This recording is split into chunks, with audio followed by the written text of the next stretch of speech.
Hello everyone, I welcome you to week 8 student presentation in front-end web development course. My name is Charleston, and today our presentation is on form input validation and processing form data. If you've ever registered or ordered something online, chances are you've used an online web form. Although web forms may vary in appearance, length, content, or format, they always provide a way for customers to share necessary data and personal information to the business using them.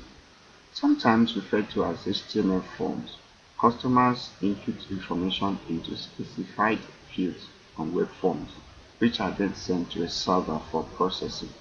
One common example of a web form is when a user provides their name and address in a text field section on a website to sign up to receive a company's newsletter.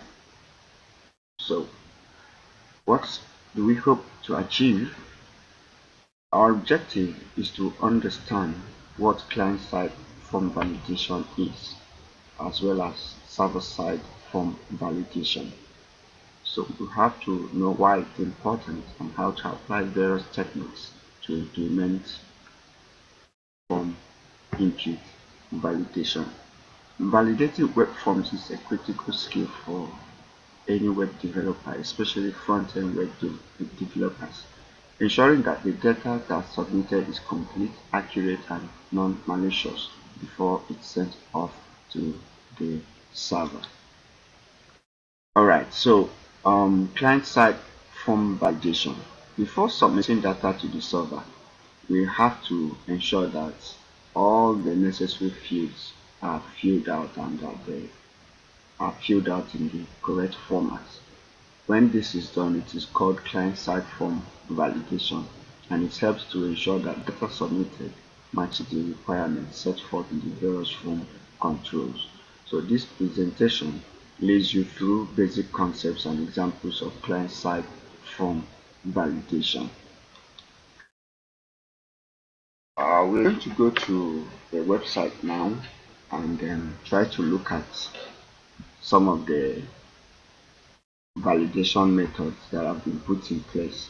Now, once there, if you check your own side, you may notice that you have words like this field is required. You can't leave this field blank.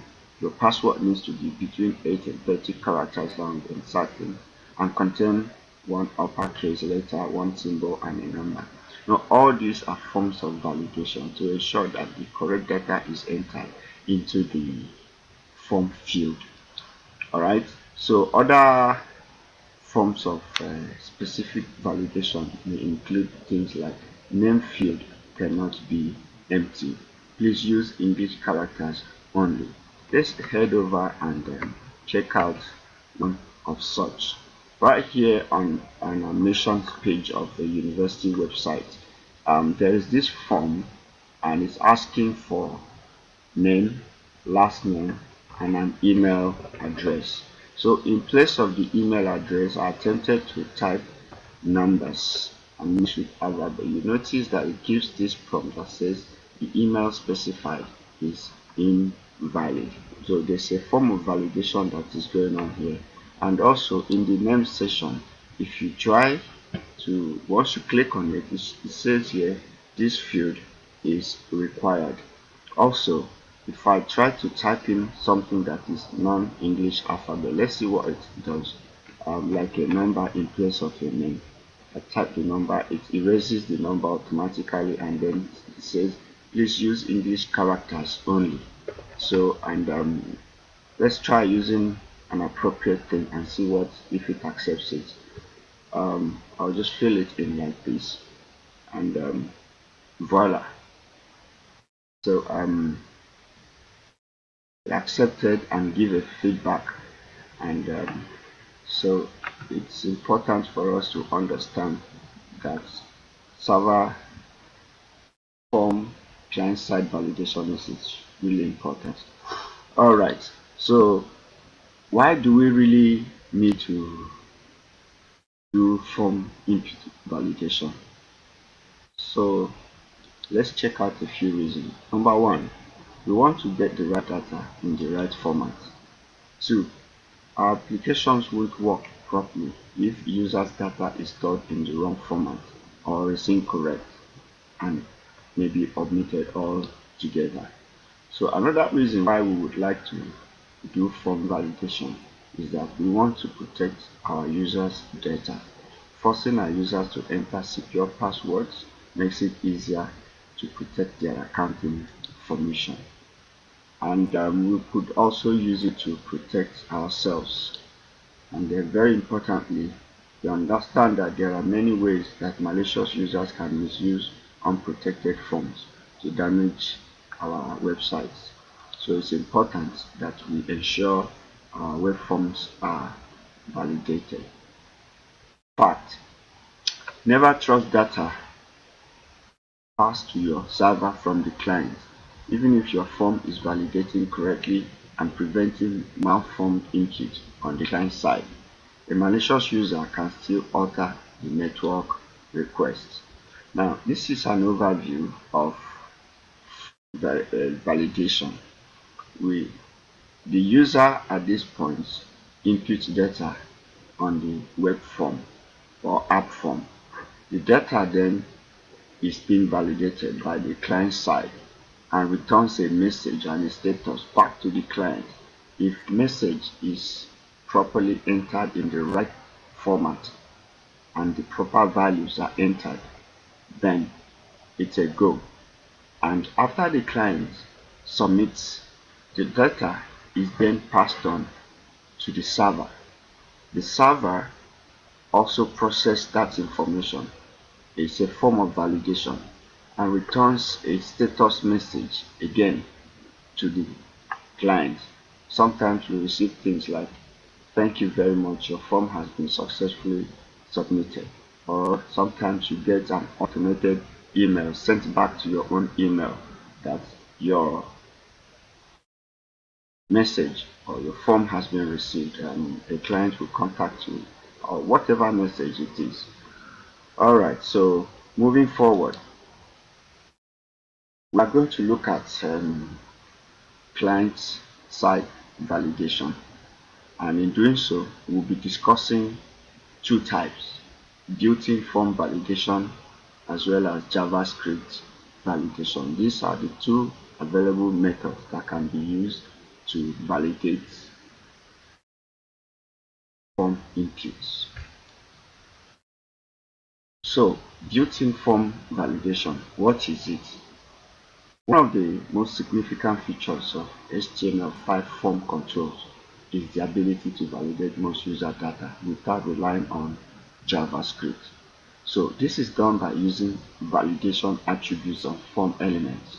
We've seen many of these earlier in the course, but just to recap, one of such elements is required. When specified, it specifies whether a form field needs to be filled in before the form can be submitted. With another element is min length and max length. When used, it specifies the minimum and maximum length of text that can be entered into a field. Now, the min and max element also specifies the minimum and maximum values of numerical input. Take note, numerical input types. So when we use the type element to specify, it will tell us whether the data needs to be a number, an email address, or some other specific preset type of data. And when we use pattern, it will specify a regular expression that defines a pattern the entered data needs to follow. When we use built-in form validation, if the data entered in a form field follows all of the rules specified by the above attributes, it is considered valid. If not, it is considered invalid. When an element is valid, the following things are true. 1. The element matches the valid CSS pseudo class. which lets you apply a specific style to valid elements. If the user tries to send the data, the browser will submit the form, provided there is nothing else stopping it from doing so. Like, for example, JavaScript. When an element is invalid, the following things are true. 1. The element matches the invalid CSS pseudo class and sometimes offer UI pseudo classes, e.g. out of range, depending on the error, which lets you apply a specific style to invalid elements. 2. If the user tries to send the data, the browser will block the form and display an error message.